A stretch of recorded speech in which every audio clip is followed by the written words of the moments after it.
നിറഞ്ഞു കവിഞ്ഞ മെൽബൺ സ്റ്റേഡിയത്തിൽ പന്തുകൾ തീയുണ്ടകളായപ്പോൾ ബോക്സിംഗ് ഡേ ടെസ്റ്റ് 2 ദിവസം കൊണ്ട് അവസാനിച്ചു. 36 വിക്കറ്റുകൾ വീണ പിച്ചിൽ 14 വർഷത്തിനു ശേഷം ഓസ്ട്രേലിയൻ മണ്ണിൽ ഇംഗ്ലണ്ട് വിജയത്തിന്റെ മധുരം തുടങ്ങി.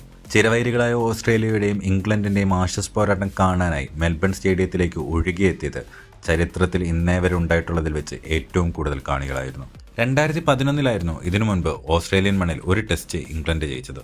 പ്രതിരോധം തീർക്കാൻ ശ്രമിച്ച ബാറ്റർമാർക്ക് പഴുതുകളൊന്നും നൽകാതെ ശരവേഗത്തിൽ പന്തുകൾ മൂളിപ്പറന്നപ്പോൾ മെൽബണിൽ ആദ്യ ദിനം വീണത് 20 വിക്കറ്റുകളായിരുന്നു. ആഷസ് ക്രിക്കറ്റിന്റെ ചരിത്രത്തിൽ ഒരു നൂറ്റാണ്ടിന് ശേഷമാണ് ഒരു ദിവസം 20ഓ അതിലധികമോ വിക്കറ്റുകൾ വീഴുന്നത്. പരമ്പരയിലെ ആദ്യ 3 മത്സരങ്ങളും തോറ്റ ഇംഗ്ലണ്ടിന് ഒരു ജയം അനിവാര്യമായിരുന്നു.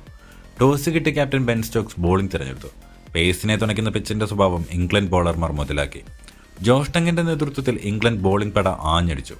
ആദ്യ ഇന്നിംഗ്സിൽ 51 റൺസ് എടുക്കുന്നതിനിടെ 4 മുൻനിരക്കാരെ ഓസ്ട്രേലിയയ്ക്ക് നഷ്ടമായി. ഒന്നാം ഇന്നിംഗ്സിൽ 156 റൺസ് എടുത്ത ഓസ്ട്രേലിയൻ നിരയിൽ ബാറ്റ് കൊണ്ട് ആകെ പിടിച്ചു നിന്നത് പേസ് ബോളർ നൈസർ മാത്രമായിരുന്നു. ഓസ്ട്രേലിയയുടെ ബോളിംഗ് ആക്രമണവും നയിച്ചത് നൈസറായിരുന്നു. ആദ്യ ഇന്നിംഗ്സിൽ 110 റൺസിന് പുറത്തായ ഇംഗ്ലണ്ടിന് 42 റൺസ് ലീഡ് വഴങ്ങേണ്ടിയും വന്നു. രണ്ടാം ഇന്നിംഗ്സിൽ ഓസ്ട്രേലിയ 132 റൺസ് എടുത്തു. അവർ ഉയർത്തിയ 174 എന്ന സ്കോർ 6 വിക്കറ്റിൽ മറികടക്കാൻ ഇംഗ്ലണ്ടിന് സാധിച്ചു. ഓരോ നിമിഷവും ആവേശം സൃഷ്ടിച്ച ടെസ്റ്റിലെ വിജയത്തോടെ 18 മത്സരങ്ങൾക്ക് ശേഷം ഓസ്ട്രേലിയൻ മണ്ണിൽ ഒരു വിജയം സ്വന്തമാക്കാനും ഇംഗ്ലണ്ടിന് സാധിച്ചു.